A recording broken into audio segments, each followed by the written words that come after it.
The old cup slipped from my hand and hit the kitchen floor. My mother screamed as if I had dropped something alive. She pushed past me, fell to her knees, and held the cracked cup against her chest. Then she whispered, "Your father fixed this with his own hands." I had never heard such pain in her voice.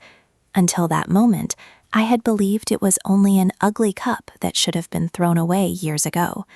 I did not understand why her hands were shaking or why tears were running down her face. But to understand how I reached that terrible moment, I must take you back several weeks, when I first decided that the cup had to disappear. My name was Laura, and I was 38 years old. My mother, Helen, was 72 and lived alone in the small house where I had grown up. My father had died many years earlier, but she rarely spoke about him. I visited her every Saturday, helped with shopping, and cleaned the rooms she could no longer manage easily. My mother kept her house simple and tidy. She gave away old clothes and broken furniture without complaint. Yet one object was different. On the top shelf beside the kitchen window stood an old white teacup. A dark crack crossed its side, and a thin piece of wire held part of it together. She used it every morning, although it looked ready to break. The first time I mentioned replacing it, my mother only smiled. "This one is still useful," she said. I lifted the cup carefully and looked at the yellow marks inside. "Mom, it is not safe. The crack is getting wider." She took it from my hands immediately. "I know how to hold it." Her answer annoyed me. I had recently bought her new plates, new glasses, and a blue tea set. She used everything except the cups. The new ones stayed inside the cupboard, while the broken cup remained beside the kettle. I thought she was being difficult for no reason. When I asked why she refused to use the new set, she looked away and said, "Some things cannot be replaced." Over the next few visits, I noticed how carefully she treated the cup. Before making tea, she warmed it with a little hot water. She held it with both hands and never placed it directly on the table. She always used the same small cloth underneath it. One Saturday, I reached for the cup while washing the dishes. My mother crossed the kitchen faster than I thought she could. "Leave it," she said sharply. I stared at her. She had never spoken to me that way over a plate or glass. "I am only washing it." She took it from me and cleaned it herself with slow, gentle movements. For the first time, I wondered whether she was hiding something from me. A week later, I found a small advertisement for a repair shop. It said the shop could restore old cups and plates. I placed it on the kitchen table and expected my mother to be pleased. Instead, she folded the paper and pushed it back toward me. No, I could not understand her refusal. "They can remove the wire and make it look new." She shook her head. "I do not want it to look new." Her words sounded strange. "Why would anyone want a broken cup to stay broken?" I asked. She picked it up and ran one finger over the wire. "Because this is how it was repaired."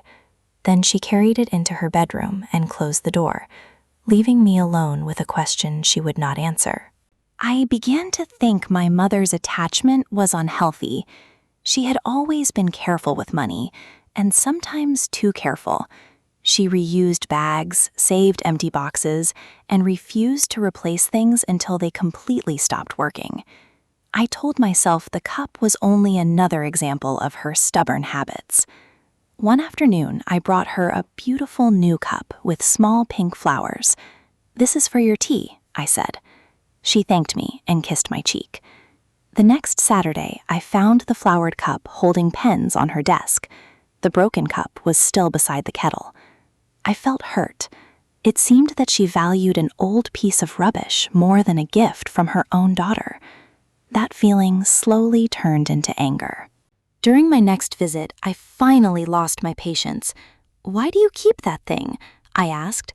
"You have 6 new cups." My mother continued making tea. "I like this one." "It is cracked, stained, and tied with wire," I said. "It looks terrible." Her hand stopped above the sugar bowl. For a moment, she said nothing. Then she quietly replied, "Not everything valuable looks beautiful." I laughed without meaning to. "It is a cup, Mum. You are acting it has feelings." Her face changed, but she did not argue. She took her tea into the sitting room and closed the door. I remained in the kitchen, still angry, but her final look stayed in my mind long after I went home. The following week, my mother called and said she was feeling tired. I went to her house earlier than usual and found dishes covering the kitchen counter. While she rested upstairs, I cleaned everything. The broken cup stood beside the sink with cold tea inside it. I picked it up and noticed that the wire had become loose. A small piece near the handle moved under my thumb. I imagined the cup breaking while she was drinking and cutting her hand. I decided I had allowed the situation to continue for too long. I wrapped the cup in an old towel and placed it inside a kitchen drawer. I planned to replace it before she came downstairs. But when she entered the kitchen, she noticed its absence immediately. "Where is my cup?" she asked. I showed her the new flowered one. "Use this today. The old cup is dangerous." Her eyes moved across the counter. "Laura, where did you put it?" I opened the drawer and returned it reluctantly. She unwrapped it as if checking an injured child. When she saw the loose wire, her face became pale. "What did you do?" "Nothing," I said. "It was already falling apart." She carried it to the table and tried to tighten the wire with her fingers. I felt embarrassed by her fear, but also frustrated. "You cannot protect a broken cup forever," I said. She looked directly at me and answered, "Perhaps not, but I can protect what it carries." I still did not understand. That sentence followed me for days. What could a cup carry except tea? I remembered my childhood breakfasts, my mother sitting by the window with that same cup in her hands. I remembered seeing it after my father died, although I had never noticed the wire then. Still, she had never explained it, and I was tired of guessing. On my next visit, I brought a small box and placed it on the table. "We are going to clear the kitchen," I said. My mother watched silently as I removed old containers and unused plates. When I reached toward the broken cup, she covered it with both hands. "Not this." I sighed. "Mom, keeping everything because it is old is not love. Sometimes it is only fear." My words hurt her more than I expected. Her eyes filled with tears, but she blinked them away. "You think I am afraid?" she asked. "I think you are trapped in the past," I replied. "Dad has been gone for 24 years. Keeping a broken cup will not bring him back." The room became completely silent.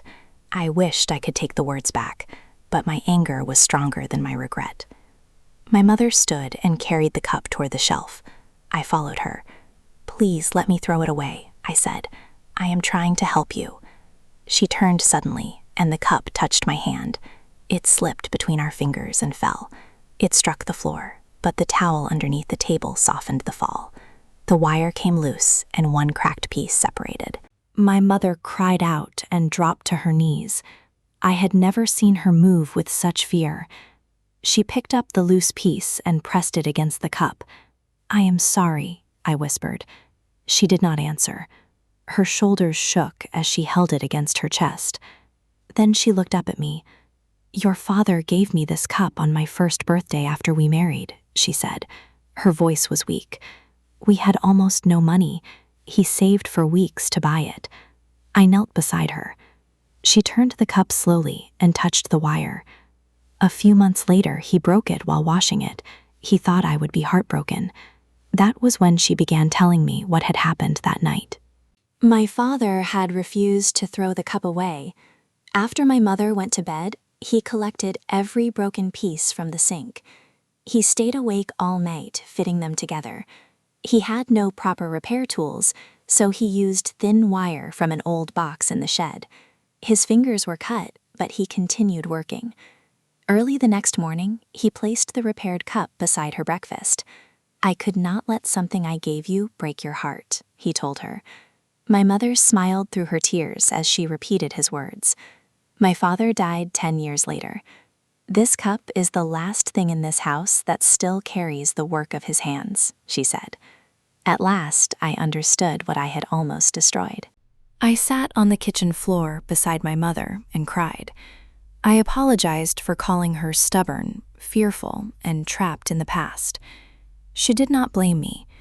She only asked me to help repair the loose wire. Together, we carefully returned the broken piece to its place. I bought a small glass case for the cup, but my mother refused to hide it completely. She still wanted to drink from it sometimes, so we placed it safely beside the window. After that day, I never saw an old object in the same way again. A thing may look cracked, useless, or poor from the outside, while carrying an entire life inside it. Some objects are not kept because we fear letting go. They are kept because love once touched them.